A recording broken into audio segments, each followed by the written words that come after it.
Aksi pencurian emas oleh seorang emak-emak di sebuah toko perhiasan kota Bogor viral di media sosial.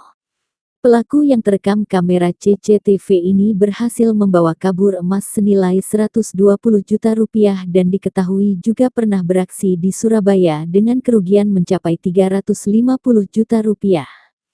Dalam rekaman video yang beredar luas di media sosial, pelaku tampak mengenakan kemeja lengan panjang berwarna biru muda dan berdiri di depan etalase toko perhiasan emas.